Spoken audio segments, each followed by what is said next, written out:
আসসালামু আলাইকুম। Hello friends, তোমরা সবাই কেমন আছো? আমিও ভালো আছি। তো গাইজ, তোমাদের জন্য একটি আলু ভর্তা নিয়ে এসেছি। তোমরা যদি পারো ট্রাই করো বাসাতে। তবে দেখতে থাকো। প্রথমেই কড়াইতে একটু গরম পানি দিয়ে দিয়েছি, তারপরে ছোট ছোট আলুগুলো ওর মধ্যে দিয়ে দিলাম সেদ্ধ করার জন্য। তো গাইজ দেখো, তোমরা পরিমাণ মতো দিবে, যার যতটুকু লাগে। এটা খুব ছোট আলু, দেখতেই পাচ্ছ, খুবই ছোট আকারের। তো গাইস, এই আলুটি ভর্তা খেতে অনেক সুন্দর লাগবে, অনেক মজা লাগবে, অনেক টেস্টি লাগবে। তো গাইস, দেখতেই পাচ্ছ, আমি কড়াইয়ের মধ্যে দিয়ে ঢেকে দিলাম। এটা খুব ভালোভাবে সিদ্ধ করে নিতে হবে। তো গাইস, আমার আলুটা ফুটে উঠেছে, সিদ্ধ হওয়ার পথে প্রায়। গাইস, দেখতেই পাচ্ছ আলুগুলো কি সুন্দরভাবে ফুটছে। তো গাইস, আমার আলু হয়ে গেছে। এখন আমি আলু ভর্তার জন্য শুকনো মরিচ কড়াইয়ে দিয়ে নেড়ে নিচ্ছি সুন্দরভাবে, যেন মরিচগুলো না পুড়ে যায়। তো গাইস, দেখতেই পাচ্ছ, আন্দাজ মতো মরিচ নিতে হবে, যেন অনেক ঝাল না লাগে।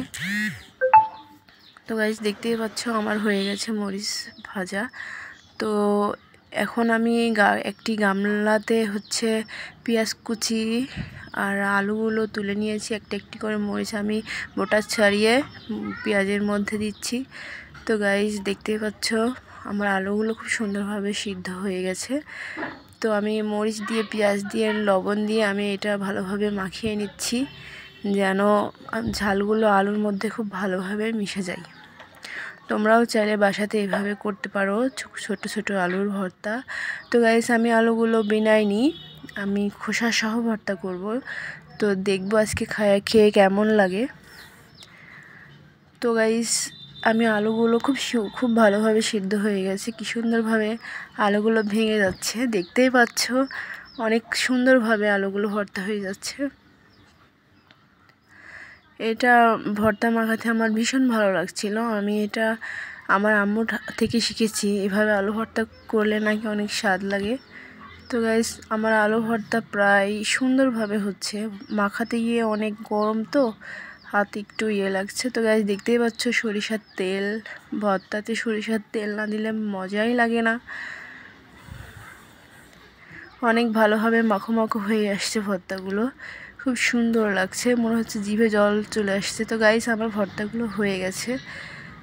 তো আমি এখন এটা পরিবেশন করব। তো গাইস, আমি দেখতেই পাচ্ছি, একটি গামলাতে গরম ভাত আর ভর্তা নিয়েছি। প্রথমে মুখে দিলাম, অনেক স্বাদ লাগলো, অনেক সুন্দর লাগলো, অনেক মজা লাগলো। তোমরা চাইলে বাসাতে এইভাবে আলু ভর্তা বানিয়ে খেতে পারো আমার মতো। তো গাইস, আবারও নতুন কোনো ভিডিও নিয়ে হাজির হব।